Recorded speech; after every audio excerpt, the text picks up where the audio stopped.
Salut! Salut les frères. Salut à tous, donc aujourd'hui on va faire la présentation des Globe Bantam 22 pouces.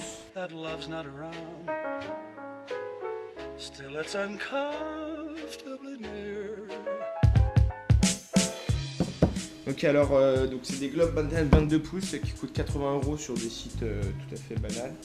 Ensuite, pour la présentation de la board, c'est des trucks déjà Slunt. Donc je sais pas si vous connaissez la marque.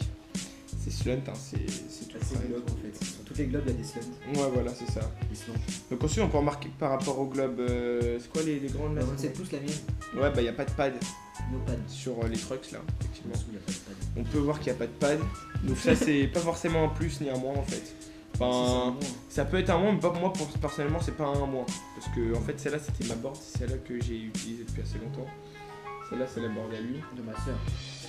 Ouais, skip. Et donc voilà, donc tout de suite on va passer au plus et au moins de cette présentation. Donc alors pour moi déjà les plus, c'est déjà quand même le design des bornes parce qu'on peut voir quand même, elles sont quand même assez classe. Il y a plusieurs modèles, il y a Galaxy, il y a l'espace, il y a système solaire. Donc voilà, c'est des roulements. C'est des roulements avec 7, donc ça pour moi c'est un avantage parce que ça trace beaucoup plus que des avec 5, il y a quand même une vraie différence. Ensuite les roues c'est des bonnes roues de bonne qualité quand même. 59 mm donc c'est un petit peu plus petit que sur les 27 pouces. Voilà, et elles sont bien dures, elles sont bien, vous pouvez regarder les roues, elles sont bien lisses. Non mais elles sont lisses, vous pouvez me croire. Ensuite, pour une route, par exemple, si on roule ici sur une piste cyclable, par exemple, ça va être très agréable de rouler avec cette board là.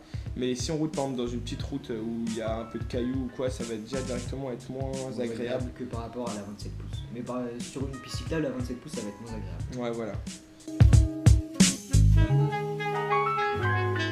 Ensuite, pour parler des points négatifs, moi, déjà, le gros point négatif que je trouve à cette board, c'est l'usure en fait du design en fait, de la peinture parce que moi franchement là déjà là c'est tout cassé alors que bon je l'ai quand même pas mal utilisé mais je trouve quand même que j'aurais pensé que ça serait resté beaucoup plus longtemps là.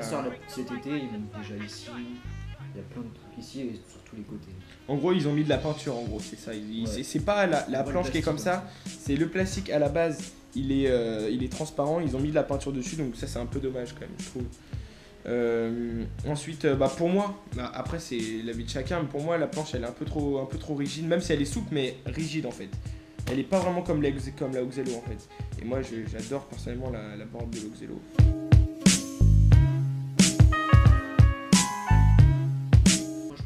En conclusion, c'est une alternative entre une board Oxelo et une Penny ou une grosse globe. Au niveau du prix déjà c'est juste milieu. Et la board par exemple c'est qualité à peu près Decathlon parce qu'elle s'use assez vite. Et par contre les roues et trucks c'est qualité très bonne qualité. Ouais, donc c'est vraiment entre les deux. Voilà. En plus elles sont jolies. Elles sont jolies. Elles sont beaucoup de couleurs. Elles sont jolies. Très très belles. Avec d'ailleurs il y a d'autres modèles. Il y a le modèle univers. Je sais plus quoi dire. Il y a le modèle Galaxy. Bon voilà hein. Sur ce, on fait voilà. Bisous hein. On va faire un petit bisou. Bisous. Smoke weed every day.